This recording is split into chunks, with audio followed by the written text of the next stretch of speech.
હિન્દ સાહેબ, આજે જે એક એનજીઓ તરફથી અમારે જે રક્ષક સેવા સમિતિ તરફથી જે પ્રોગ્રામ રાખવામાં આવ્યું છે, એડવોકેટ અને જર્નલિસ્ટ બંનેનું, તો એના માટે આપ શું કહેવા માંગો છો અને ખાસ આપણે સંવિધાન માટે આપ ચર્ચા કરજો સાહેબ.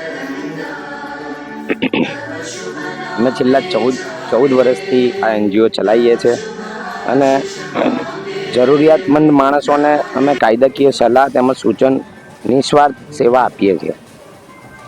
અને બંધારણ તો બાબા સાહેબ આંબેડકરે આપણને 140 કરોડ દેશવાસીઓને આપેલી એક અમૂલ્ય ભેટ કહેવામાં આવે છે. બંધારણ, જે દેશ આખો બંધારણ ઉપર ચાલે છે. બંધારણમાં ખૂબ સારા એવા અધિકારો આપ્યા છે, જેમ કે બંધારણના આર્ટિકલ 14માં સ્વતંત્રતાનો અધિકાર આપ્યો છે, જે માણસ હરી શકે, ફરી શકે, સ્વતંત્રતાથી એનું જીવન જીવી શકે છે. ભારતના દરેક નાગરિક માટે એ સ્વતંત્રતાથી જીવી શકે છે, જે આર્ટિકલ 14માં સ્પષ્ટપણે આપણને આપેલું છે. બીજું સાહેબ, આ જે હમણાં ચેન્જિંગ થયું છે જે એના માટે આપ શું કહેવા માંગો છો?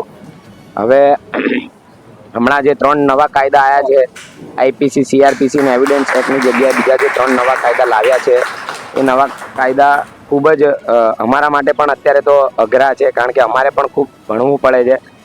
હવે તો આ સરકાર એવી છે એટલે આપણને હવે નવેસરથી અભ્યાસ કરવો પડશે અને સ્ટુડન્ટ બનાવી દીધા છે આપણને.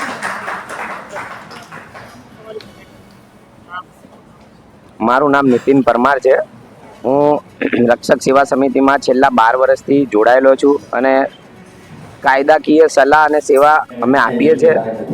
જે ગરીબ અને નબળા વર્ગ હોય, જરૂરિયાતમંદ હોય, એ લોકોની પાસે અમે કોઈ પણ જાતનો ચાર્જ નથી લેતા. ફ્રીમાં સલાહ અને સૂચન આપીએ છીએ.